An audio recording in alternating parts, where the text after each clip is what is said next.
Kia ora, I'm Helen from Sharesies and I'm here with Pia, our security manager, to talk about scams. Scammers are catching lots of New Zealanders out, so we thought we'd look at the psyche of a scammer, some of the red flags that we all miss, and what to do if you or someone you know gets scammed. Hi Pia, good to have you in the studio. Hi, well, thanks for having me in. With scammers, what is the psyche? What's the behaviour behind their motivation and the behaviours that they exhibit toward unsuspecting people? I think the psyche of a scammer is ultimately rooted in financial gain, but beneath that, there's a lot of things going on, depending on the type of scam and the type of person you're dealing with. Often, people involved in scams are part of very large networks and very complex kind of scam infrastructure, so to speak. Very often the people you're talking to or chatting with or who are cold calling you and things like that are actually people coming from a place of desperation. Sometimes they're victims themselves. They might be stuck in a debt trap or something like that where they've got no choice but to continue with the activity. And other times, they don't actually know they're involved in a scam. As far as they're aware, they've got a legitimate outbound call center role or, sales role to refer people, into the depths of a scam network. Pia, just how sophisticated are these scam rings? Incredibly sophisticated and incredibly well funded. So generally, you have at the top level, international crime syndicates, involved who do a lot of the planning and set up a lot of the infrastructure and provide a lot of the technology for scams to take place. And then a lot of the kind of legwork and the scam behavior that the public see is actually like outsourced, across the world, particularly in third world countries where people may not have a better choice for an income. What are the phases of being scammed right from the very beginning to the end, would you say? So let's talk about the kind of initial phase of the scam. This is a phase where scammers tend to cast a very wide net. It's quite rare that they're targeting individuals at this point. Imagine yourself going about your ordinary business. You might see a post on social media that's making an offer you can't refuse. You might have things in your email inbox. They have a really strong sense of urgency about them that have a call to action that you need to action then and there without thinking about it too much further. And these will inevitably have the goal of putting you in contact with a scammer who will communicate with you and bring a person deeper into the scam. What would be the second phase of a scam? Once you've made contact with the scammer, it's all about building trust and rapport from their side. Obviously, a lot of people are aware that scams happen. We see communications day in, day out about how to protect ourselves from scams. And so scammers have to socially engineer their way around the kind of internal suspicion that we maintain. And so at that point, you start seeing that kind of foot in the door pattern or the escalating yeses, where they'll make really small, innocuous asks of a person and slowly ramp up those asks. So no request from a scammer feels like very much bigger than the last request, but actually after 10 or so requests, they're asking for much larger things. At that point, if someone's been roped in, the scammers have kind of generated a lead.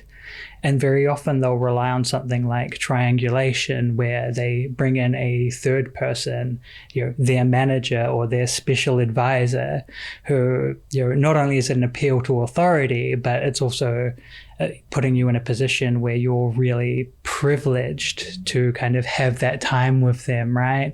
And often, in the case of things like investment scams, it's on the basis of, we're giving you this free advice for a very limited time, so you better make the most of it, or you'll miss out on your returns, or potentially you won't get to be part of their special advice program, or whatever the case may be. And it's also at that stage an opportunity for them to triage victims. Obviously, if in their communications the victims indicated that they have a high net worth or they have a lot of money that they could potentially spend, then they're likely to get referred to a higher performing manager to try and convert that into income for the scam. The other things you'll notice at that kind of second stage is very often someone will get pulled into a group chat. There'll be lots of people in there, people talking really positively, maybe about the returns of the scam and things like that. But most of those people are going to be plants by the scammers, to convince you, give you that kind of sense of safety that a bunch of other people are benefiting from it. Once you get into that kind of interaction with the kind of scam manager, or where you're at the point where they're trying to actually execute the scam and get you to do the thing that takes them to the end goal, whether that's providing bank account details, credentials, transferring funds, investing in a specific instrument in the case of an investment scam, there's generally a shift in behavior with these scammers. You're no longer in a position where they're being nice to you and giving you all this great advice and kind of trying to rip you in.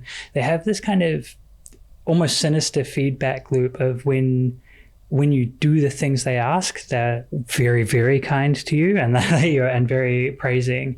But when you're non-compliant, they'll often be quite cruel. And that's that kind of cult-like behavioral loop where you get conditioned to doing the things that make them happy, even though effectively they're a stranger on the internet. Once a scam is kind of executed on whatever its initial end goal is, very often either they go into like a cover-up phase. Maybe there was a pump and dump scam and they go, oh no, there wasn't a pump and dump, there's these malicious people on the market short selling our stock, we're sorry that you've fallen victim to that, we're going to do the best we can to make things right. Or sometimes they'll just fall silent, you'll get blocked, the money's gone, they don't care about you anymore. But also sometimes they will take the turn of, we're very sorry you lost money, we can help compensate you, and then kind of bring you back into the fold of complying with them and participating further in their scam and losing out a bit more.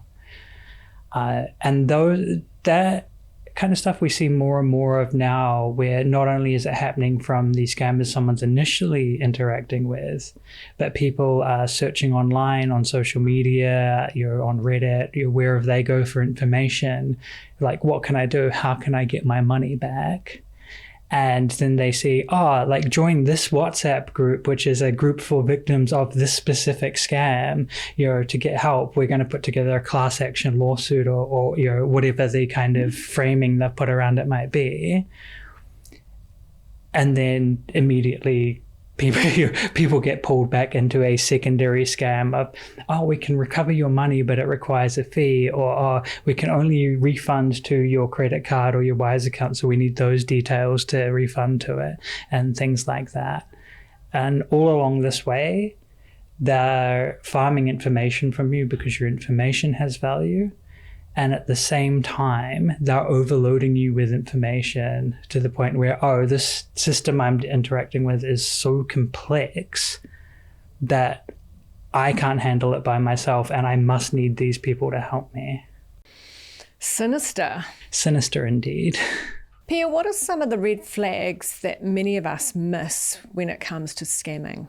I think there's been a lot of scam education over the years, right? And some of the common red flags we talk about is that kind of sense of urgency. If you don't engage with us now, you might miss out on your incredible returns, on a refund that you're apparently owed, on things like that. Or in other cases, there's a sense of urgency around, if you don't respond to us, you might be in legal trouble and things like that. There's nearly always a sense of secrecy. And it's kind of interesting in some of the wider spread scams now where we see things like group chats and that, because there's this balance of scammers want to recruit more people into the scam, and your friends and family, maybe they want these unrealistic returns too. But on the flip side, you can't tell too many people, there's only limited spaces. Don't broadcast this too far, because or else we'll run out of spaces and you won't get whatever your end goal is here. And the reason they're so secretive like that and why there's always this sense of exclusivity is purely because if you tell enough people about it, someone will tell you it's a scam. And like the reality is as well, between the kind of first and last stages of most scams, from that initial phishing email, social media ad impersonating someone or something like that, you go into the second stage, which feels really unrelated to the first part. For example, an ad impersonating a company, you might interact with that and then get routed to a group chat which claims to be from somewhere else entirely. And that should be a red flag right there. Another really big red flag, when you are dealing with someone claiming to be an organization, is when they're asking you for information that organization should already have about you, or even requesting things like screenshots. What would you say people can do if they have been scammed, or actually someone they know who they're close to who's been scammed and is obviously pretty upset with having lost whatever it might be? So I think for individuals who feel like they've fallen victim of a scam, your first priority is, if you have given over any account information and things like that, is to resecure your accounts.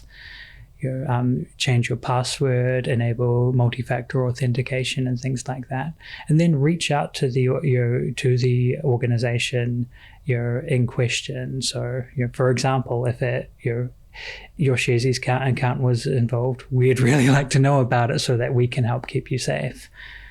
In the case of people whose friends or family members might be scammed, it can get really tricky really quickly. The reality of modern scams and the kind of dark psychology that exists in that space is the longer someone is engaged with scammers, the more brainwashed in a sense they are, and the more kind of attached to the scam they become. And they develop this kind of idea of sunk cost where, if they just engage with it more, maybe they'll get whatever they've lost so far back, and they don't want to lose that hope. I think the best bet in some circumstances is if you know what accounts are involved, if it's with your bank, if it's with another platform, you're reaching out to them and going, hey, I think my family member's been scammed. Like, an organization won't often be able to share information back to you, but they'll be able to investigate and have a look and help support that person.